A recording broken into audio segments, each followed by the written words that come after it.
It was just put on a suit, grab a camera and just play the character, have fun with the editing and, you know, just try and experiment a little. Hello viewers, Sam Birkinshaw here, and I'm going to be dwelling on my known character roles.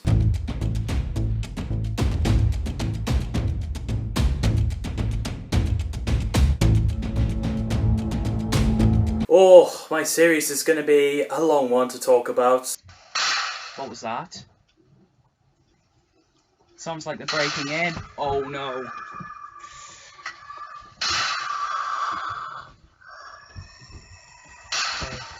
So how I came up with an idea of my series was back in 2013. I was living in a caravan at the time because the rent was cheaper. And back in those days, I was pretty much just filming a lot of stuff in my in the bedroom, and then there was one time I was sleeping in bed thinking of an idea of doing a show. You know, that's just not happened before. Well, sort of. And I was thinking I could make a science fiction show. And I remember watching Scooby-Doo Get a Clue, where there was some characters coming out of the television, and that just gave me an idea of something. What if the character coming out of the movie or TV shows into our worlds? And also I remember back when I was a kid, I used to play Doctor Who with my brother and using my bedroom as a TARDIS with a tiny little TARDIS console on the desk. And for some reason I decided to use that idea for, you know, for the inside of the spaceship, whereas the outside, the reason why it looks like a blue shed, because the outside would just look like a blue wall, because the wall was painted blue. So it's just almost like as though a bedroom in a caravan was actually a spaceship in disguise.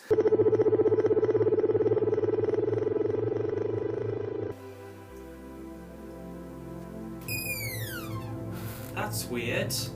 And after watching the first three stories of William Hartnell in Doctor Who, Unearthly Child, The Daleks and the Edge of Destruction, it actually made me really want to do a science fiction television series that's sort of similar to that. So yeah, I got that idea in mind, and coming up with the idea of the fictional version of myself, it was sort of an idea from when I was in primary school. Me and my old friend used to play Monsters of the Week in the school playgrounds, like Doctor Who and running or stuff, or Jurassic Park, like running away from dinosaurs and monsters, well, pretending to run away from monsters and dinosaurs, and just calling each other by, well, our real names, not playing a character. So that actually got that in mind, and then yeah, I pretty much have mixed it all up together. And what I mean by something that's never happened before is just, you know, have someone playing the fictional version of themselves that's very different to the real life. It's kind of like creating yourself in a video game. And I just thought, with this never been happened before, and I thought, why not come up with that idea and see how it goes. When I did the first 3 seasons, I really did not have much editing skills. I had no green screen, plus the caravan was too small for green screen. I was just so dying to get it started. And I also used what I could find in the bedroom, and I had to do what all I could do, really. And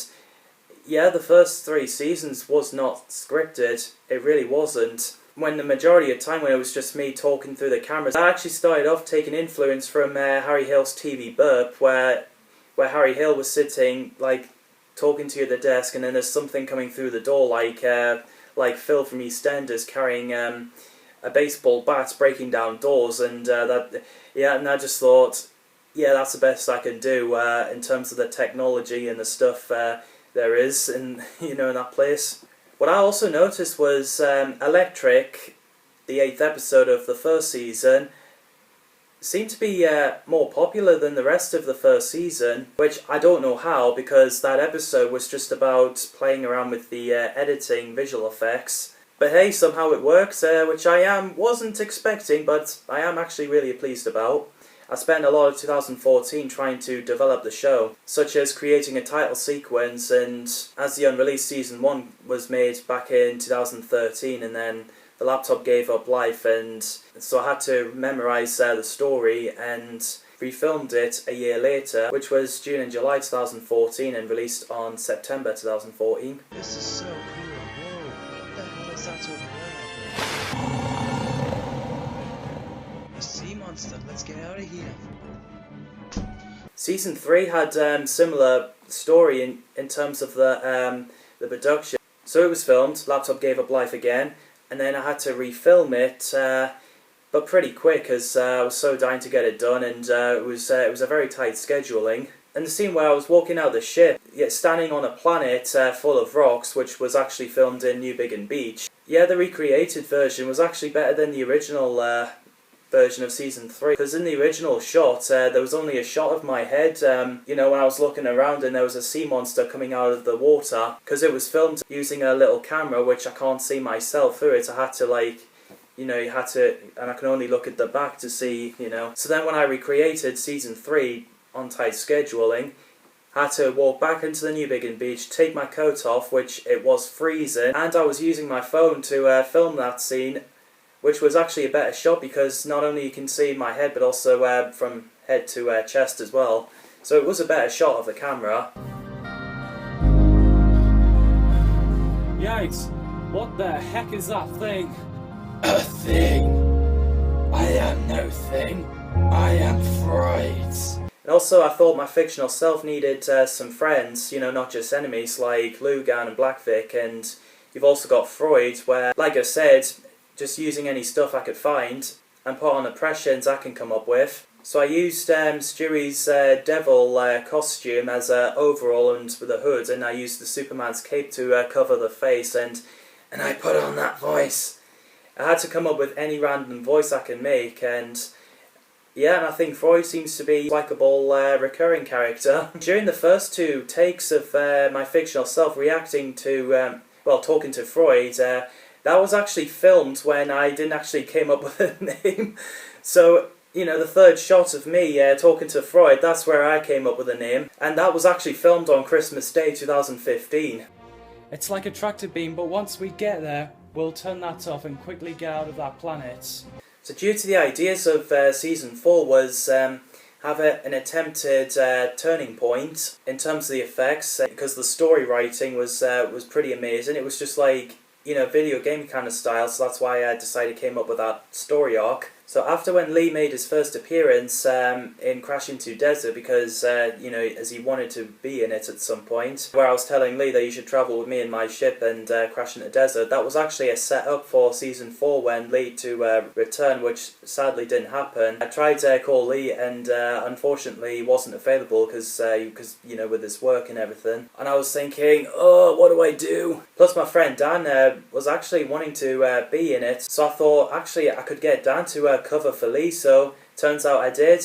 And I think it might be noticeable that Dan may have said some of the things that Lee would have said, despite the happy days, because Dan really often says happy days, so I decided to put that in the script and, well, just pretty much use it as his iconic quote. Hello, Sam Birkinshaw. Good to see you again. Ghostface? Give me back my laser sword now.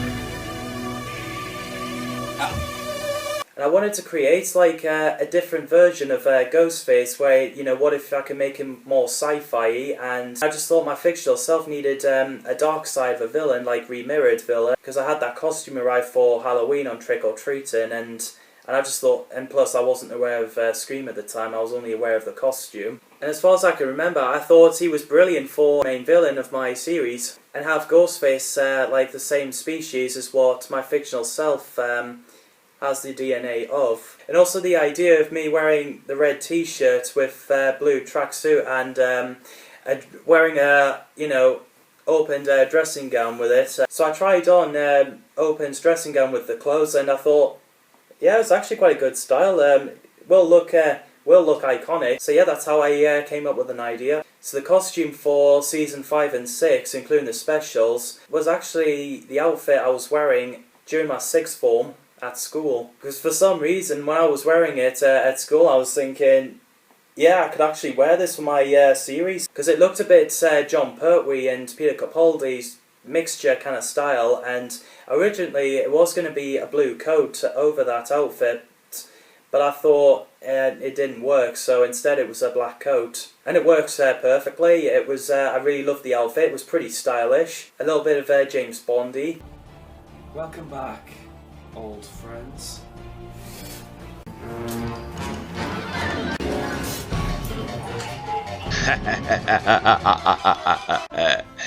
You can laugh to your death.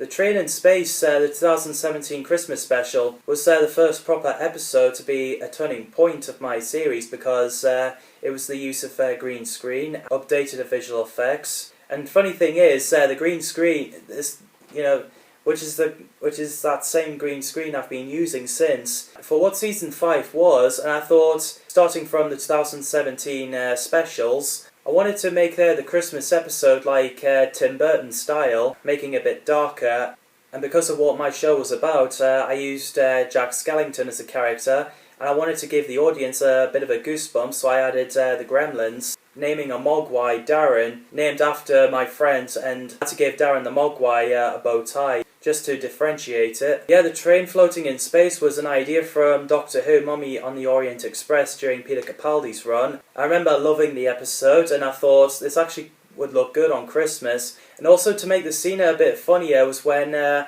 was eating McDonald's food right in front of Mogwai. Ah! It's the... Oh, sorry, Gremlin. This is my Christmas dinner. The food was really cold and didn't taste as nice because the McDonald's that was nearest to my hometown was Ashington, but unfortunately it was closed because I think it was rebuilding or something, and the best place I can get McDonald's was the Metro Centre in Newcastle, so I had to travel all the way up to Newcastle to get some props I needed, and also to grab some food from McDonald's, and didn't eat any until I got back home, which took about 2.5 hours. So yeah, when I came home, filming that scene, it was pretty cold. It didn't really taste that great, but, I just wanted to film the scene when I was eating the food, just to make the scene funny. I also had a sore throat when I was filming it, which you could tell, because my voice sounded like this. I had to refilm nearly all of my scenes just after when I was drinking honey, trying to make it unnoticeable as I can, but it wasn't quite unnoticeable, sadly. Prepare to meet your killer. You still haven't met one, so it's you that's been taking the heads. Who are you? And where are you from? And why are you doing this? So the costume for season 7 and 8, I wanted to make my fictional self look different, but iconic, and also taking some ideas. So it was a little bit influenced from Tom Baker when he was wearing a scarf, except my fictional self's scarf wasn't long and it wasn't multicoloured. It was just a grey man scarf, which I bought from the clothes shop in Ashington, which is no longer there, sadly. So what popped into my head was a grey jacket with black t-shirt, blue jeans, and a white trainers that I bought from Metro Centre that costed £80. I'm not even joking, those shoes costed £80. But it was worth it because it was an iconic look for my fictional self, especially carrying the anti-time device. In terms of creating Repty, Doctor Who had a robot dog called K9, and I thought, a robot animal for my fictional self would be a nice idea. Obviously I couldn't came up with a robot dog because obviously already been done. And I decided not to pick cat either because I thought it would have been a little bit too obvious. So yeah, somehow a snake popped into my head. So I bought a kid's toy of a snake with realistic looking eyes. And how I came up with the name Repty was K9 from Doctor Who. It's also the name of the species of dog, but with different spelling to make it stylish. It was, the idea of Repty was actually reptile, and I thought, just style the word a bit and calling it Repty. I take it that's your way of saying yes? That's right.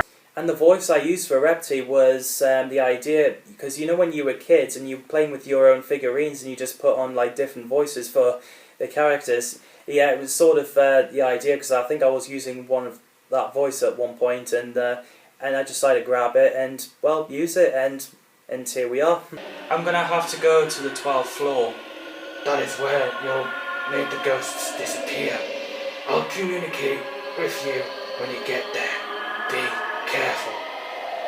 Okay, thanks. And when I was filming Enter the Layer of Ghosts, which is the first episode, you see Skellingman putting on a bit of a dark voice, which I noticed he sounded a bit like Freud, which, having Skellingman being Freud's son, was actually an accident. That wasn't planned, but because when I noticed Skellingman sounded a bit like Freud, so I thought, in order to fix the mistake, I could just have Skellingman being Freud's son. And I thought, that could blow the audience away.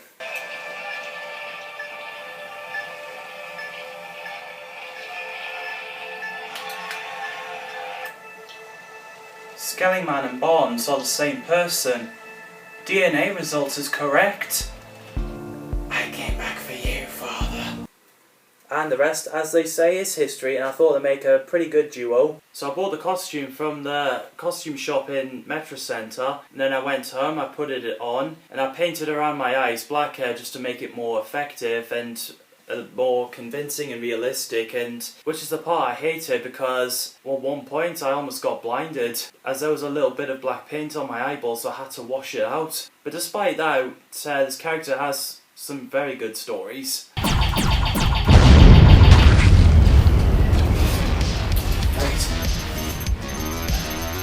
God's sake, Sam, get them out of my universe.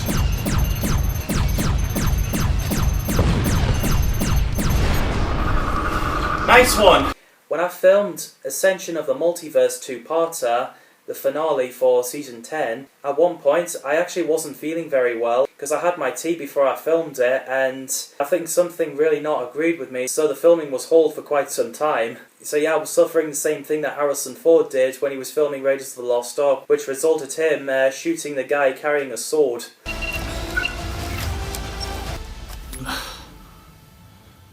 I was busy working on Snow White Pantomime during the time when I was filming the 3 specials of 2023. I wanted to make my fictional self look a bit cowboy-y and also take some influence from Paul McGann, and also brown boots to make it stylish, and also took the idea from what Tom Baker wore during his last 2 seasons. You know, just to make the character look more of an action hero. The Enemy Within was originally to be a Christmas special, but some outfits didn't arrive in time because the Amazon was on strike, so it had to be delayed for 2 months and set it to 23rd of February instead, which I was really sad about. I wasn't trying to make it better than Doctor Who the movie, I was just taking some inspiration. Plus I absolutely love Doctor Who the movie, I thought it was absolutely brilliant.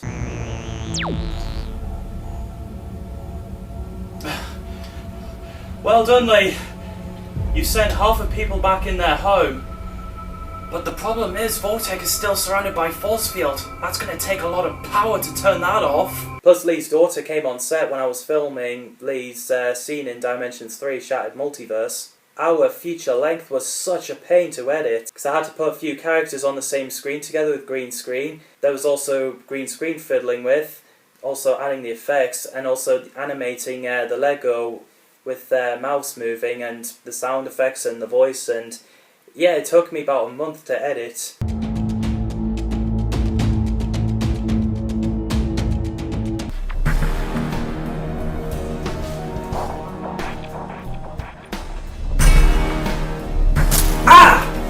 So before Spider-Man fan films, back in 2016 to 2020, I had a different Spider-Man suit where in some of those videos it was just, especially 2016, it was just put on a suit, grab a camera and just play the character, have fun with the editing and, you know, just try and experiment a little. But looking back in those videos, it looked so bad. When DW 2012 released a remastered trailer of their Doctor Who fan film, it actually gave me an idea to remastered Spider-Man videos. And plus the old ones really didn't seem like a proper fan film to me, it was just little videos of me in a Spidey suit, experimenting with the effects. And plus I have come a long way.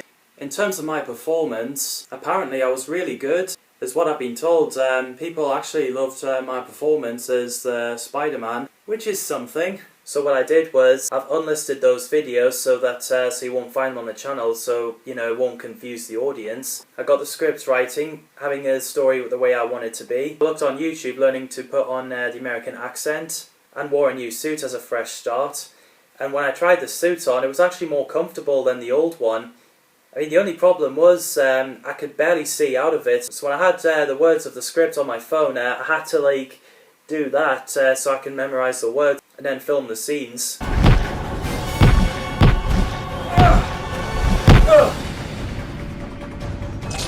I'm flying circles around you, Spider-Man!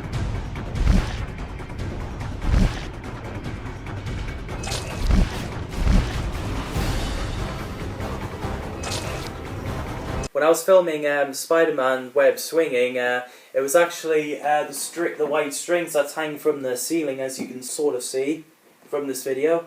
So I had to tape it on the ceiling and sitting on a stool and just grabbing this and then just do that. And then put it on Premiere Pro, add some background on the screen, and then edit it with the zoom in and zoom out, and as well as Spider-Man, you know, zoom in and zoom out just to match up, and yeah, just to make it look like as though he's actually swinging around New York City.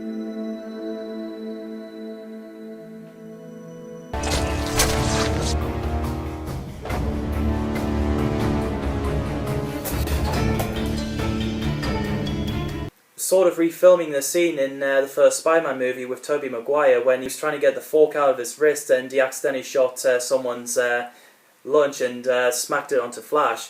Well, I wanted to do a scene like that, but also a little bit different, where in my version was where Peter was in the library reading a book and accidentally webbed someone's lunchbox and trying to get it off him. A little bit same with the fork when I was, you know, pulling it out. I had strings and tape around the fork when I did that. But then I did that with the CGI web shooting, and it was a quick sort of close-up shot of my face going, and then the next shot was the string between the two fingers, and wrapped it around the lunchbox, and it was so hard to do because I had the lunchbox, I put the lunchbox somewhere, it keeps falling off and about a few times, so I had to like get up, put the lunchbox back and sit down, and then it falls off. I had to do that again like a few times, and it was pretty frustrating, but eventually I got there in the end, and then I just pulled it back. Now who's the strongest?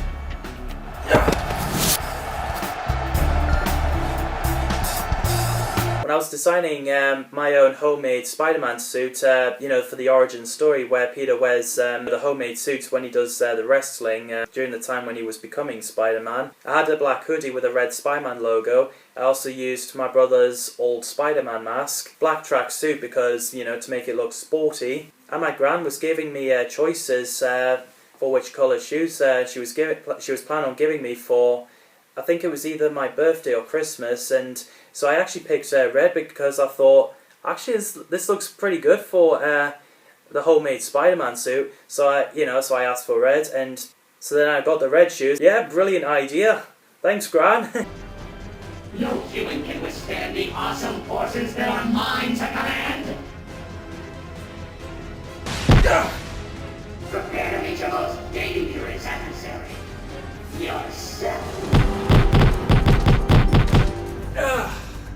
What hope do you have of defeating me, Spider-Man? What was so hard to edit in the second Spider-Man fan film was the Mysterio's illusion scene. I was also coming up with ideas on what a few scenes of illusions would be like where Spider-Man falls out of the haunted house and Giant Mysterio just rose up from the ground like a zombie. I had to make it look a bit scary, like something you'd see from a nightmare, like if you're having a bad dream. But the hardest part was when there was few Spider-Mans attacking each other, because the first shot was when I was looking around and then did this, pretending there was few of me attacking me, a few other Spider-Mans. I was literally jogging on a spot and then pretending to punch myself on the floor 6 times. I literally refilmed that scene 6 times or more. I can't exactly remember how many times I've done it, but it was around about that number. So I did that and I edited. It was so hard to do, but then when I look back on it, I thought, wow, this is so cool, as it was not something I've done before.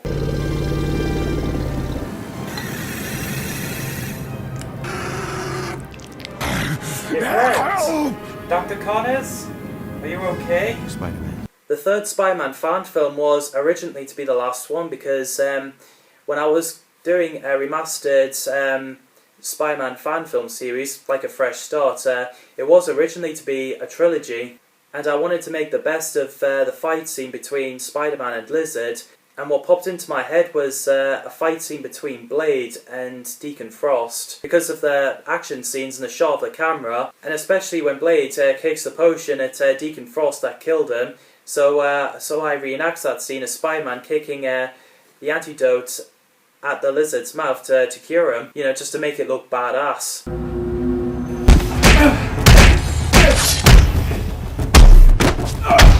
I I filmed Stewie's scene as Wolverine not long after when his parents passed away. He was going through a hard time, but he was pretty cheered up when I filmed his scene. Stewie absolutely loved Wolverine, and he always wanted to play the character, and like I said, it was only going to be just 3 Spider-Man fan films, but Stewie wanted to play Wolverine, and I thought he could really pull it off, so I got him to play him, and yeah, he absolutely really nailed it. I've been wanting him to wear the yellow suits that Wolverine wears in the comics, but Stewie wasn't keen on the idea, so he wanted to wear the outfit that Hugh Jackman wore in the X-Men films, like the white vest and the blue jeans, so he did instead, and when I ordered the Wolverine claws, I wasn't planning to have Wolverine to wear a dog tag, but it actually just came with it, so I thought, actually, yeah, why not? Yep, and that was the Spider-Man fan film prop that Stewie kept. The claws and the dog tag. How did...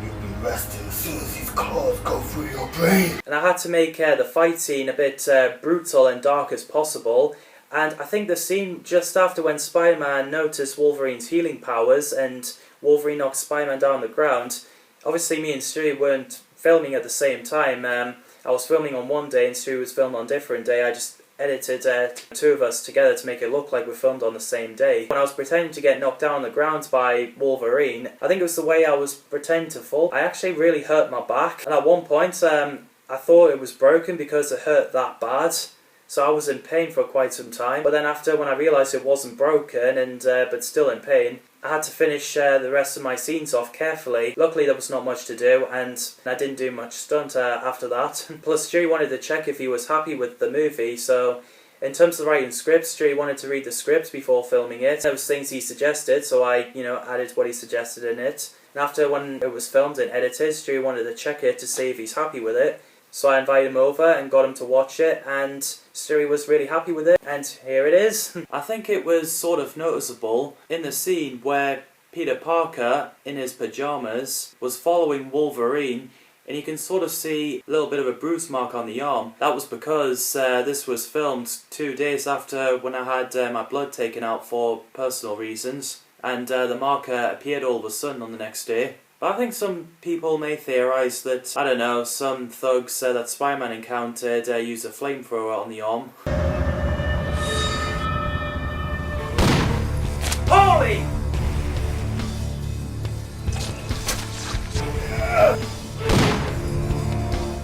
Spider-Man, your days of terrorising the city are over. My dad's scene as the Punisher was the last scene of Spider-Man fan film I filmed. My dad was a big Punisher fan, and I always thought he looks good for the part. Yeah, the t-shirt was his. I didn't get him it just to play the Punisher. I actually got him the t-shirt for his birthday because I thought he would have absolutely loved that t-shirt. And he wasn't really into acting, and I didn't think he would have wanted to be in my YouTube video, so I asked him if he ever wanted to play the Punisher in my Spider-Man fan film. I thought I'd be polite to offer it. And surprisingly he said yes, and I was really excited about it. So I read the comics, write the script to, just to make it faithful. Originally, Jackal and Tarantula were going to be the 2 villains in the film. Tarantula played by Darren, whereas Jackal was going to be played by someone who had to be dropped out, which I won't say what happened. So instead, Tarantula was written out, and because Darren really did a good job putting on an old man's voice, so I decided to get him to play the Jackal instead, and it worked out pretty well. I have my crew here, and we wish no harm unless it's necessary. Spider-Man, here! Now it's time to talk Halloween to Halloween. Okay, that's a bad joke. Now I thought it would be fun, Darren with old man effects, portraits in the background to confirm that he plays Miles Warren. So then after when I filmed my dad's scene as the Punisher, we both watched it to see if he was happy with his scene. And then we went to McDonald's and stopped at his for a bit, and then came back, did some editing. And then once I finished edited, I remembered Stewie wanted to check, Spider-Man vs. Wolverine to see if he's happy with, so I thought, why not do the same for my dad? So yeah, I put it on the memory stick, went to my dad's house again. Me and the family sat down and watched it before it came out, and most of the time I was actually running away because it felt so weird just watching myself, especially with family, because yeah, I felt so embarrassed, but everyone loved it, which was good. My dad was so happy about it. So yeah, it came out, and by the looks of it, it seemed to be well received. think you can beat up anything made of sand, do you?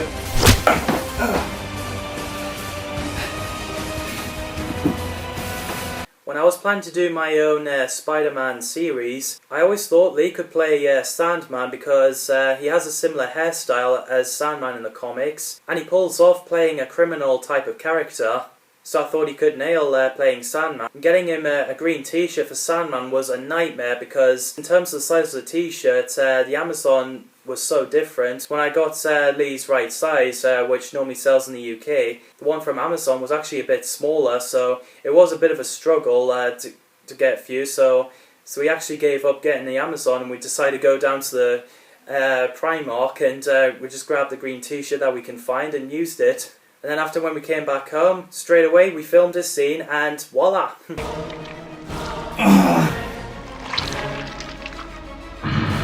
So yeah, when I got the cast playing the characters in my Spider-Man fan films, and I thought there was a role that Alex could play, and I needed someone to play Eddie Brock. And I always wanted to do that story with my Spider-Man wearing the black suit. So I got the story mixed up from Spider-Man 3 and the three-parter of the alien costume from the 90s Spider-Man animated series. So Alex plays this miserable Eddie Brock who's hating Spider-Man and wants to turn the city against him. And plus, with Jameson firing him after when he finds out the truth, he gets mad and wants revenge on Spider-Man. We are Venom.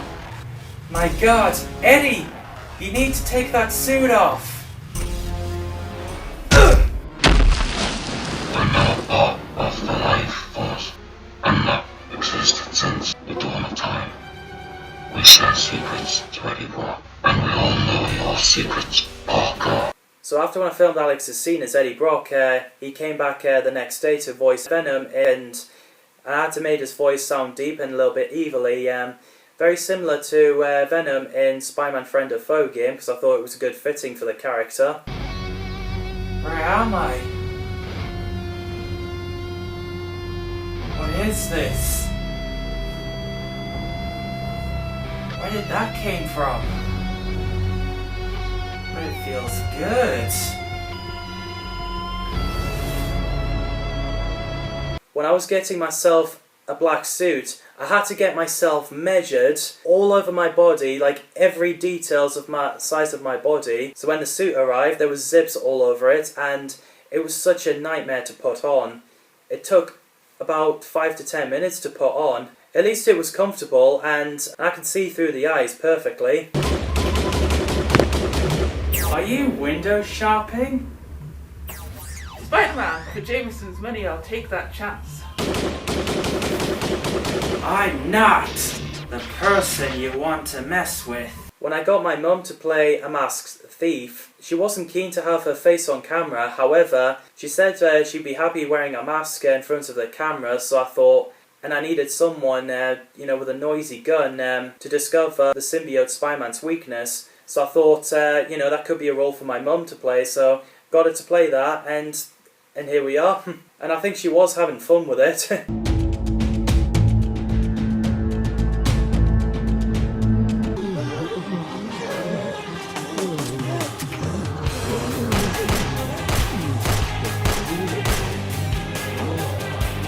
The Zombie Buster was an inspiration from Resident Evil. I always wanted to do stuff where I'm shooting zombies. So when I went on Amazon, decided to get a bulletproof vest. I ended up got the real one, which was by accident, which I suppose it is a good accident.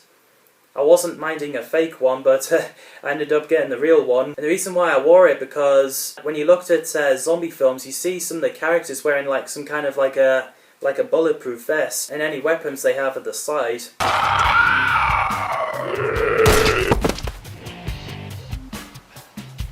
Oh.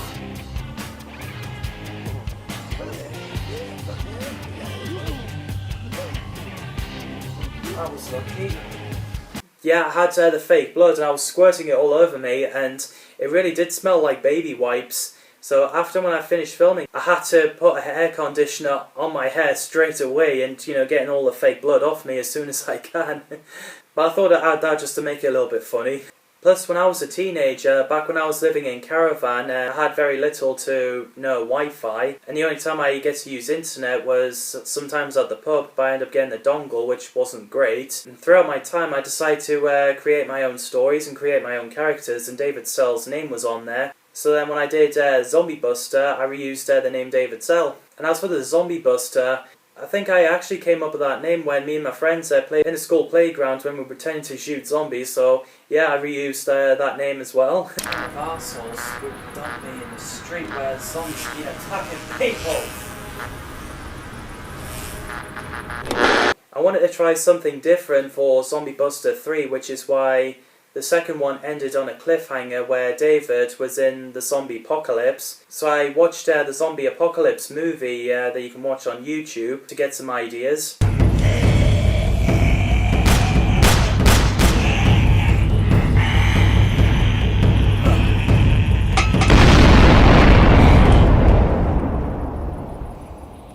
Need to keep moving. Where David was lost, trying to shoot the zombies and finding himself a way out.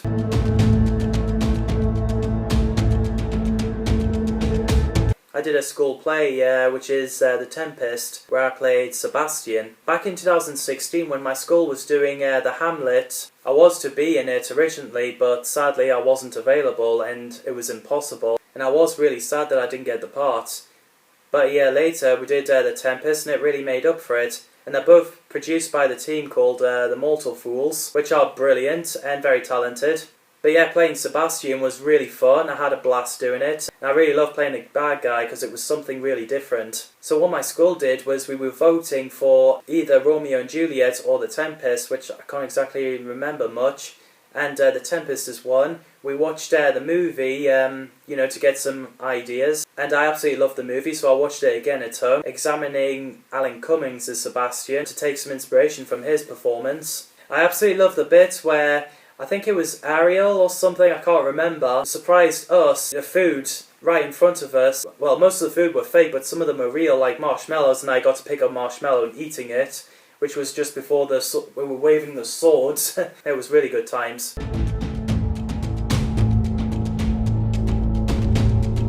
I did Wizard of Oz play in Newcastle College back in 2018, where I actually fought so hard to get a part as Scarecrow, and I think the staff must have been impressed by it because I managed to get it. So the shirt with bits of fake straw sticking out and the hat was college property, but the jeans and socks was obviously my property. Everyone was barefooted, but I didn't because, one, I wasn't keen on being barefooted, and two, and I thought wearing socks with that kind of outfit would make me look a bit more homelessly, and I think it's a good fitting for the Scarecrow. And the red paint on my nose was actually lipstick. It started off and also ended with all of us singing at front somewhere over the rainbow. It wasn't actually like an actual theatre, it was just like a studio room where it was just floor, there was chairs, and there was a lighting crew at the top. I really loved playing the Scarecrow. It was a fun character to play. Sadly, I don't have the video, and even if I did, I wouldn't use it because I don't have their permission. But when I looked at the video in college, I actually remember at the end the scene when Dorothy, Scarecrow, Tin Man and Cowardly Lion were seeing Wizard of Oz, and when the wizard told the Scarecrow that he came up with good ideas, because the Scarecrow doesn't have brain, and I was like, oh, thanks. And I heard one of the staff laughing, which I must have really pulled that off.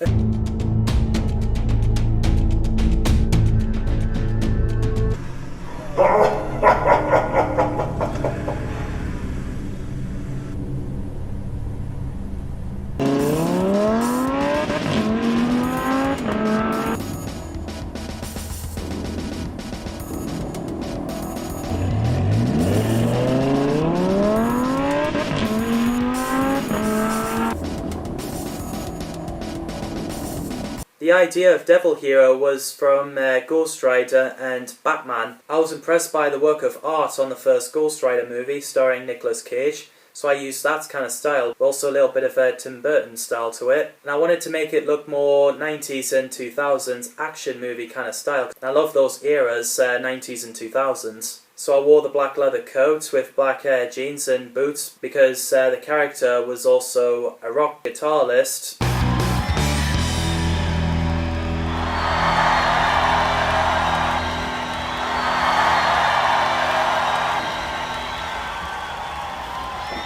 wanted to make the character Jonny Errol relatable, so, you know, to give him a job like Johnny Blaze, Ghost Rider, he rides a motorbike and doing his stunts. And I thought, what idea could I do for Jonny?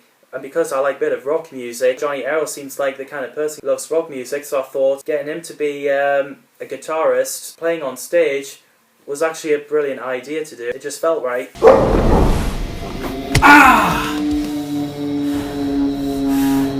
So I bought the realistic looking devil I could find on Amazon, and I put it on with the red mask and the black mask for the eyes, and red mask, you know, just to cover my head, and put the devil mask on it.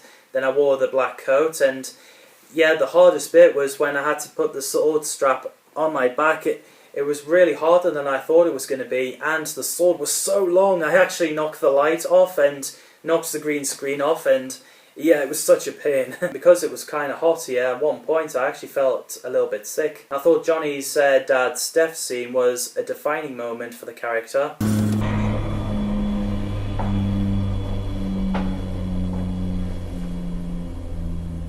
I came here to bust you. The hospital scene where Devil Hero was just walking down the corridor facing Dark Ghost. I just wanted to make the scene look more intimidating, so I took the influence from the first Blade movie when he was walking towards Mr. Crispy. And like I said, I wanted to make it like 90s and 2000s style, despite setting it in 2023, which is the year it's released.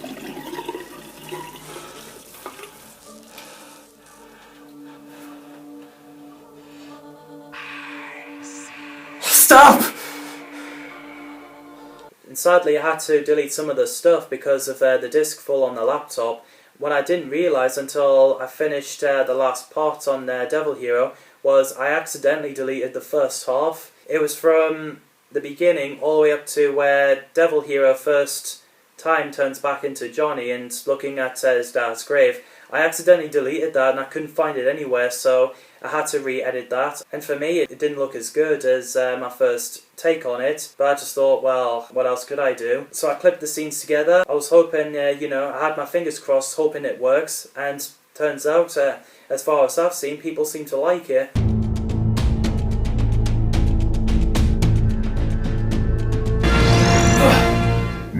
Whoa. I can't believe it's true.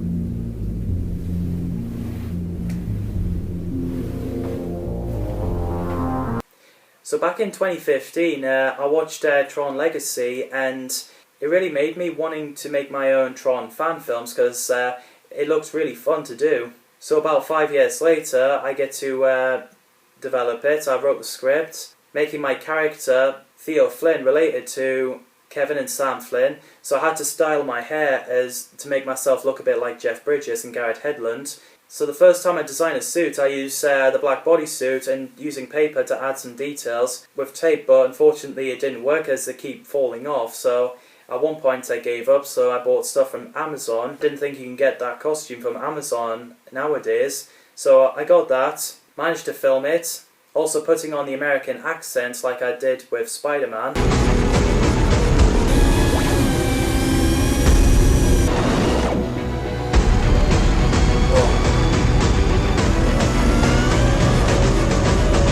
How I shot the light cycle scene was I was doing that on the stool, and then obviously I took the green screen part, and when I looked at the first Tron movie, I used the black screen right behind me with the glass effects and the white line like going up like every few seconds to make it look like as though I'm actually inside a light cycle. And because everyone in Tron sounded a bit like as though they're using microphone, I used Darren's voice to sound like as though he was using a microphone when he played Jaden, the villain of this Tron fan film. So when I had to film the bar scene, so I searched up on what kind of drinks they have on Tron, and yeah, there was a photo of Jeff Bridges with a blue drink. And just to save some time, I used mouthwash as a drink because it was blue. And I'm not gonna lie, it really didn't taste that nice.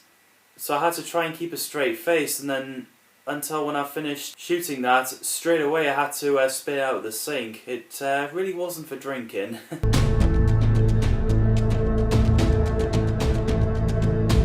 So the first day of rehearsal of Snow White play of 2023 in Morpeth Pantomime, I actually felt so nervous because I've never, walked into a school just to do pantomime before. It was first time. And I felt so nervous. I was thinking, oh God, I hope no one's calling the police on me for, being an intruder. Luckily, someone who was also taking a part in pantomime, we became good friends, pulled over and was actually looking for room to go in for rehearsing. I auditioned for the role as Mirror on the Wall because I thought Mirror was a bit of a sci-fi kind of character. Obviously I didn't get it, but the Mirror was originally to be played by a PE teacher, but unfortunately she broke her wrist. So instead the director took over. I've seen their performances, both PE teacher and the director, and I thought they're absolutely brilliant. So when I got on my costume, I was so glad I get to wear long white socks to cover my legs because the pants were so short you could see not a good looking legs, but thankfully they suggested long white socks to cover it. But yeah, it was an absolute blast. I really loved doing it. I absolutely loved the opening scene because I thought, it was something new I've done and it was something different. And it does have a classic fairy tale pantomime feel to it, which is absolutely brilliant fitting, which is what the show needed.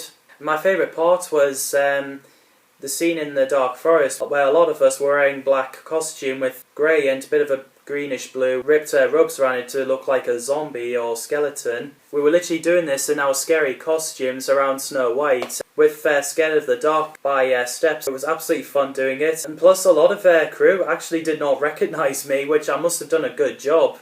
And yes, that was the costume I wore when I played Skelling Man in my series.